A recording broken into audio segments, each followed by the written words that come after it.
Wave 4 of the Mario Kart 8 Deluxe Booster Course Pass has finally been released, being one of the most interesting waves we've seen yet. This brings over the Fruit Cup, which consists of Amsterdam Drift from Mario Kart Tour, Riverside Park from Mario Kart Super Circuit, DK Summit from Mario Kart Wii, and Yoshi's Island. On top of those four, there's also the Boomerang Cup, consisting of Bangkok Rush from Tour, Mario Circuit from DS, Waluigi Stadium from Double Dash, and Singapore Speedway from Tour. Welcome to another episode of Level by Level. In today's episode, we're going to be taking a look at these 8 tracks I just listed and analyzing them based on how fun they are, but more importantly, how good I think they are as retro tracks. With the exception of the new Yoshi's Island course, as it's, well, new. While Nitro tracks pretty much just have the job of being fun and creative, retro tracks have the job of not only maintaining what made the original version of that track work, but also changing and adapting it to make the reintroduction of the track feel justified. So with that said, how do these 8 tracks stack up to not only the rest of the tracks in Mario Kart 8 Deluxe, but also the first few waves of the Booster Course Pass? Will these tracks be on the same level as those, or will these overall be a downgrade or upgrade? That's what we're here to solve today. If you enjoyed this video, make sure to leave a like and subscribe to the channel, but with that said, let's jump right into our first track of the Fruit Cup, Amsterdam Drift. As always, we start off with the Tour track. Now, if you've been paying attention to this series, you may have noticed that I've been getting sort of bored with the tracks coming over from Tour. I mean, can you really blame me? Most of the tracks can be summarized as, oh, what's this? A city? No way. Another city? Having said that though, I do think that most of the Tour tracks here are actually a bit better, certainly better than the Wave 3 set, which I wasn't that much of a fan of. Let's take a look at the layout here to figure out why. We start this track by needing to take a right, which gives us our first glimpse of the classic Tour track red arrows. If you need me to tell you that that means the track will change each lap, seriously, where have you been the past 3 waves? After passing those arrows, we get to take a glider ramp, which takes us out of the main city area and into a dirt-centric location. First of all, I really love this transition. The train completely blocks the player's vision until they go over it to see the bit of land they're going towards. I also love the change in scenery as well, and along with a few other things we'll see in a bit, give this track a unique feel from the other Tour tracks, which I feel have been getting a bit stale. The grassy area also has a few multi-moles digging around, which you of course can trick off of. After a few turns, the grass area comes to an end, but once again the transition into the city is really well done, having the player jump into and out of a boat. In this city segment, we have to drive around a trolley and either get a boost panel off the right or take a tighter turn on the left. I prefer going to the right though because this turn is really tight, but I like that as a little thing to spruce up the last few seconds of lap 1. Speaking of which, it's now on to lap 2. This follows the same route as lap 1. For about 8 seconds, as you then go straight ahead after the first turn instead of making a left. This is the second section of the track that I feel makes it super interesting because it actually takes you underwater. This is something none of the Tour tracks have done so far. Also, I didn't realize this, but apparently Boo Lake from Wave 3 was the first track since base Mario Kart 8 on the Wii U to have an underwater section. Neither the DLC from 8 nor the Booster Course Pass till that point had any water, which I just found to be super interesting. Anyway, back to Amsterdam, this underwater section is honestly pretty difficult to drive through due to its several sharp turns, but that's not to say it's bad. I could see people not liking it for that reason, but I honestly don't mind. What I really like from this section, besides it just existing at all, comes after this first turn here. There's 3 jet streams, and if you go through the middle one, you can actually go flying up out of the water and onto a boat. The physics here are really extreme, but that makes me kind of like it more. The boat will have some extra item boxes, so it is probably worth the grab. From there, we got a few more sharp turns, and then we come across a minor split path. You can either stay up or go down low. It doesn't really make much of a difference, but I think it was a nice addition to stop this from being a boring straightaway, which I feel like a lot of the Tour tracks, especially last wave, had a lot of. After that, we pass by another jet stream pipe and finish off lap 2. There's still one more lap though, and this honestly might be my favorite. Once again, it starts the same as the others, but splits off after the first turn, now having us go right past the trolley. If you're paying attention, you may notice that this actually brings us in sort of a mini circle, which means you actually get to drive in the opposite direction of the players behind you. Like I've said in previous Tour tracks, it's always exciting to pass by far behind racers like this, and it's especially cool here since they're coming right towards you. After passing the rest of the racers, we briefly enter the water once again, which is just meant to take us to our next segment. This is filled with a ton of flowers, which looks really pretty.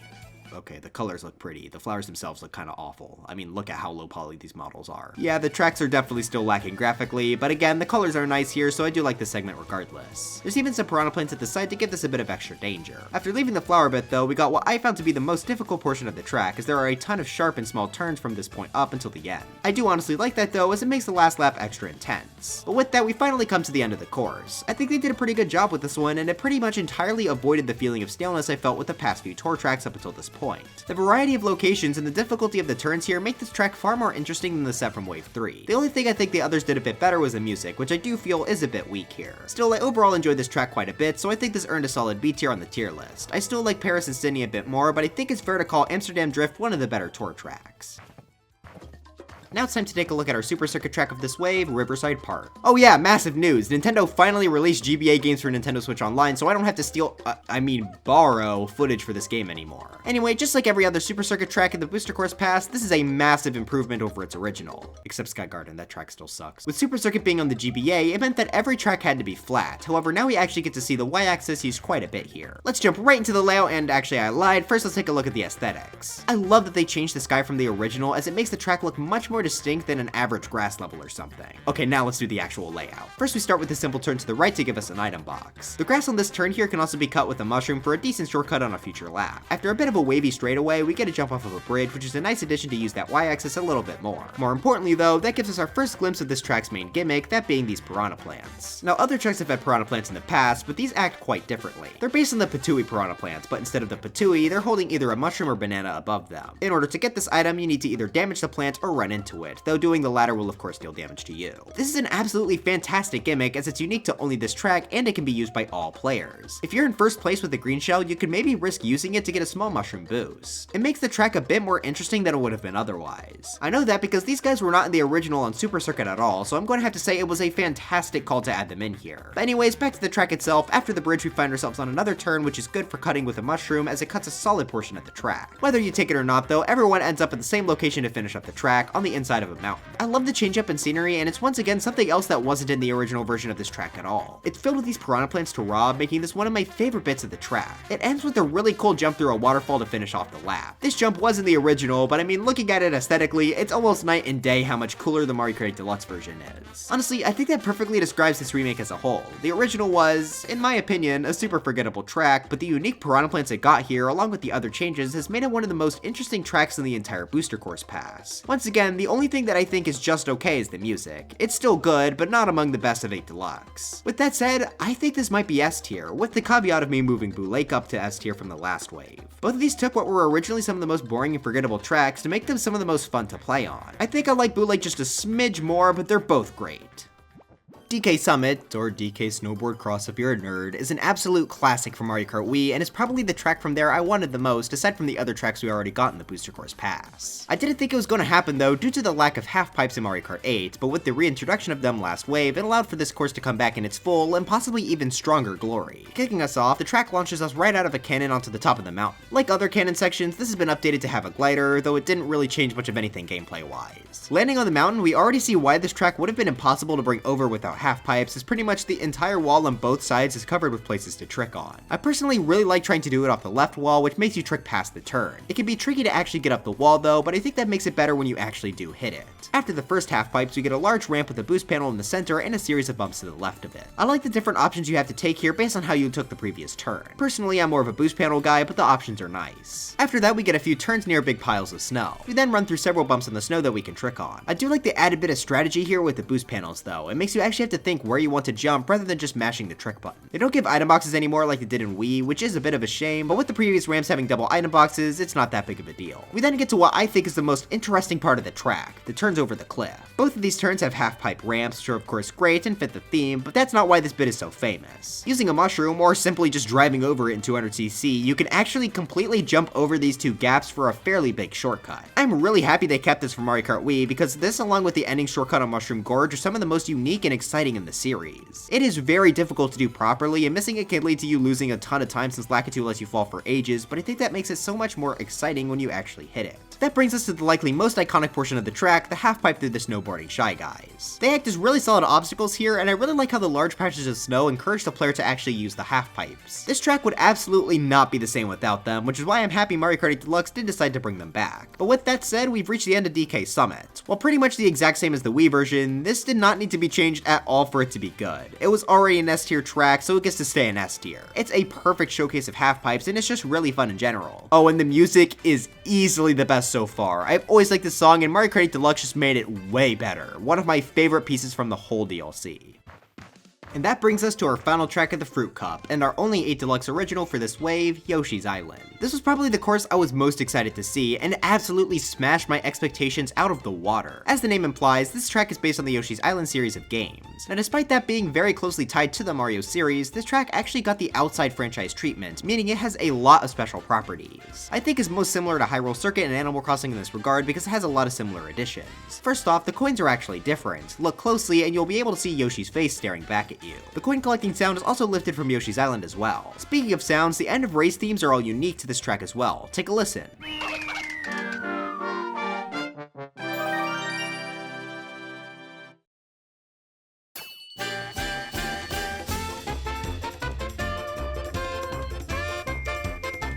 While on the topic of music, this might be my favorite song of the entire wave. It's really close between DK Summon and this. It's a remix of Yoshi's Island's athletic theme, and it fits absolutely perfectly. The aesthetics here are also pretty solid as well. I think the simplistic art style of the booster course paths actually fits this track pretty perfectly. But enough gushing about the phenomenal aesthetic, let's take a look at the layout itself. The track starts in a standard grassy area, but placed in the fall season to make it look both more unique and more fantastic. Oh yeah, you can even see Poochie on the mailbox at the right, where he'll do a random action each race. What the dog doing? As the race begins, you'll have to avoid these shy guys on stilts, which just act as a fun little obstacle not seen on any other track. Speaking of, there are even some huffin' puffin' over at the back turn here. Once you pass them and a sneaky piranha plant hanging from a root, we then enter an underwater section. This introduces us to another sort of secondary gimmick of this track aside from just being Yoshi themed, the sheer amount of locations we travel to. If you saw my video on the non-Mario tracks, you'll know that my main criticism for Hyrule Circuit is the fact that we didn't really get to explore Hyrule at all, but here that is not an issue. Despite being the same all 3 laps, they managed to organically cram in several different aesthetics from the Yoshi Island games into this one track. Back to the underwater segment itself though, it has a few sidesteppers and geysers, which fit pretty well as obstacles to avoid. Emerging from the water, we then enter into a small cave segment, which gives us a small turn that we can cut with a mushroom. Exiting from that cave, we get a big turn that goes from being a snow-covered area to a volcano. Despite how different those may sound aesthetic-wise, they're blended so perfectly that I wouldn't even be surprised if most people don't notice. Off the volcano, we get a glider ramp, which is perfect for sending us into the cloud section. This is another optional ramp to trick off of, or you could just go completely over it onto the main cloud. This acts as one large turn before bringing us into another glider ramp back toward the ground. Now everything up until this point has been fantastic already, giving us a chance to explore a large amount of the island, but we're about to get to what might be my favorite part of the entire track. After going off the ramp, you can land normally, which would be the last turn before the end. However, you may notice that there's a flying question mark cloud from the Yoshi series flying around. If you manage to hit this cloud, a red bridge will spawn that goes over the entire off-road on the last turn, allowing you to take it much quicker than anyone on the ground. This was a super creative and perfect way to implement something from the Yoshi's Island series into a Mario Kart track. On top of that though, this cloud is stupid hard to hit. The way it flies can be pretty unpredictable, so actually getting the bridge to summon is a very hard challenge. Luckily though, if you miss it, you could just land on the track normally, so there's never a reason at least not to try. The reference to the Yoshi series and the high difficulty required for the cut makes this one of my favorite shortcuts in the franchise. I seriously recommend doing time trials on this course to try and hit the cloud, it's a lot of fun. Oh, and as one last Yoshi's Island reference before the end, jumping off the bridge puts the racers through the end goal ring from the game. This track is just absolutely perfect in nearly every way. I'm serious, I can't find a flaw in this track at all. The references are perfect and go far beyond what I expected, the track layout is one of the most diverse in the franchise, and the shortcut here is not only fun and difficult, but can even be performed no matter what items you have or what position you're in. If this is your favorite booster course pass track, or heck even track in general, I wouldn't blame you for it one bit. For me, I do still think Rainbow Road 3DS has a slight edge, but I mean it's a slight edge. This is easily an S tier track. I genuinely don't think there's a way anyone could argue against this. But that brings us to the end of the Fruit Cup. This might be one of the best cups in the Mario Kart series just based on my rankings of things. I'll have to reevaluate it as time goes on, but it's looking like the Star Cup might just have a bit of competition now for the #1 spot. That's not our only cup we have to look at though, so now it's time we take a look at the Boomerang Cup.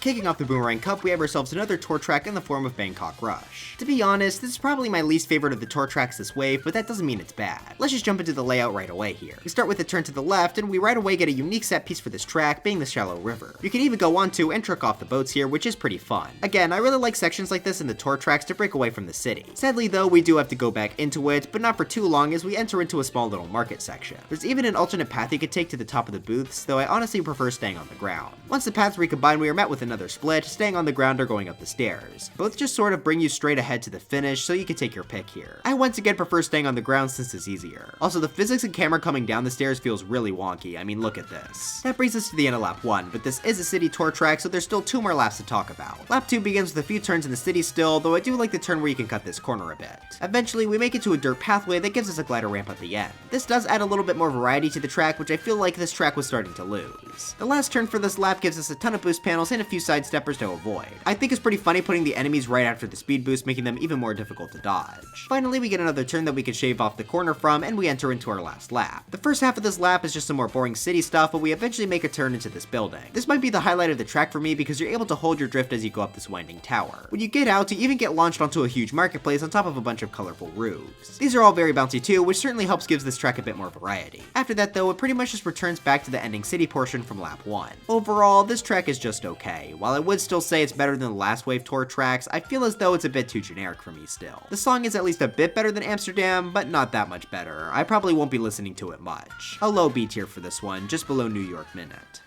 Next up is DS Mario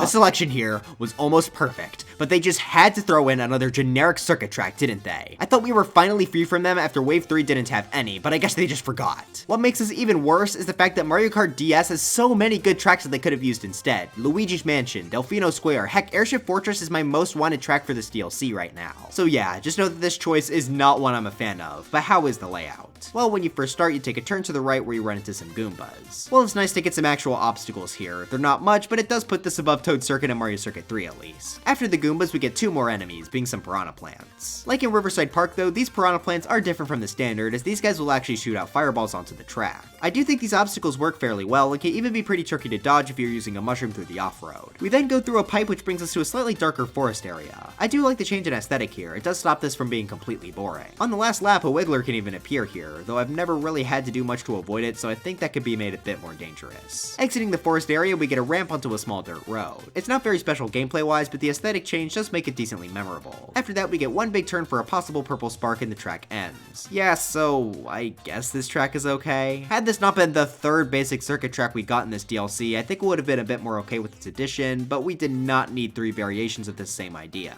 Of them though, this is certainly the best, but I can't bring myself to say this is a great track. It's pretty much the definition of okay. Too boring for me to ever go out of my way to choose it, but it's not bad enough for me to hate it. I'm putting it right above Tokyo Blur and C tier, easily the weakest of this wave. You know what's not weak though? The song. This is one of my favorites in the entire DLC. It's honestly what let it slide above Tokyo Blur, so at least there's that. Just like DK Summit, another track that's been highly associated with the half-pipe gimmick is Waluigi Stadium from Mario Kart Double Dash. Wait, Double Dash? Yeah, so if you guys didn't know, this is the first Double Dash track of the entire DLC. Why did they wait so long? I have no idea, but I'm happy they at least picked a pretty fantastic course. Before we get into the course itself, I do have to say that this actually looks fairly nice as well. I think they did a good job on the texture work here. Well, starting the race, we right away get introduced to one of the main elements, these small hills. That makes driving on this course both more difficult, but also more exciting. There are several of these small bumps at the start, so trying to trick off of them while also staying on the course is really fun. Eventually, we reach a big ramp through a ring of fireballs, which acts as a bit of a ramped up version of the jumps from before. This also brings us to our first half pipe of the track. Now in the original on Double Dash, this mechanic obviously didn't exist yet, so this is a carryover from the Mario Kart Wii remake. It fits in so perfectly though that I can't imagine this course without them. Following that, we get a dip into a jump full of boost panels. That brings us to a big turn, which can of course be cut with a mushroom for a pretty solid cut. After that turn and another one after, we run right into this track's most iconic section, being another large half pipe similar to the one we saw in DK Summit. This time, instead of snowboarding Shy Guys, we have Piranha Plant cutouts and fireballs. While I do like the DK Summit half-pipe a bit more due to the snow pushing players through the ramps, I still think this is a pretty fantastic use of the feature. These half-pipes are actually used to introduce a brand new element of the track added for 8 Deluxe, which are these floating platforms. These remind me a lot of Wario Stadium's anti-gravity section, and they're a nice little addition to add a bit more depth to this track. After this first floating platform ends, the player is shown another half-pipe, which once again the player can trick off of to land on an anti-gravity strip. Landing up here can be tricky, but it's certainly worth it, giving a bit of a faster route to the end. The strip even has a glider ramp on it, which is a perfect modern addition to throw in here. If you stick to the ground though, you just have to avoid a few mud piles and jump through a final loop of fireballs. cars. Overall, this track is fantastic. It plays just like how it did in Wii, but with the new additions of the anti-gravity strip and glider ramp, I have no issue saying that this is the definitive version of the track. The only question is though, do I like this or DK Summit more? While I really like the shortcut on DK Summit, I think the new anti-gravity portions make this one a bit better for me. They're really close, and this might change later, but I'll have to give Waluigi Stadium the edge in S tier right now. Oh, and the music here is great as well. I do honestly think I might prefer the version on Wii, but this is still a good remix regardless. And now we have finally made it to the last track of this wave, Singapore Speedway. Now we normally only get 2 tourist city tracks per wave, so this better be good to justify 3 total here. Well, right out of the gate, I have to say I like how this track looks a lot. The dark night sky and the bright colors of the building really mash well together. Starting off the race, we have to drive around a few trees before making a turn into a glider cannon. This cannon looks great. I love how colorful it is. After landing, we arrive to what's probably my favorite part of this track, being this really neat rooftop pool with some Goombas. Yeah, I know gameplay-wise it's nothing too terribly special, but I just think the idea and execution were really cool. Jumping off the roof lets us glide through a few rings over a soccer field before landing. Once again, nothing that crazy, but I do like the addition. That does, however, bring us to the end of lap 1, but we still got 2 more to go because this is a tour city track. Lap 2 starts the same as lap 1, but instead of going to the cannon, we take a right through more of the city. This is sadly not that exciting, but at least the color scheme changes here, and there's a minor split in the road to have at least something interesting here. Luckily, the city portion doesn't last too long, as we soon get to jump from a glider ramp through several pillars of water. Not only do these look really cool, but you can actually trick while inside of them if you time it right. Upon landing, we have one last jump with the boost panel before making it to lap 3. Now this lap is special because it actually starts in a completely different location than the other 2. This first part of it requires the player to go on a correct moving road or face losing time. I always like this dynamic on tracks as it makes players drive where they may otherwise not. Eventually, we jump off these roads and then go through several rings.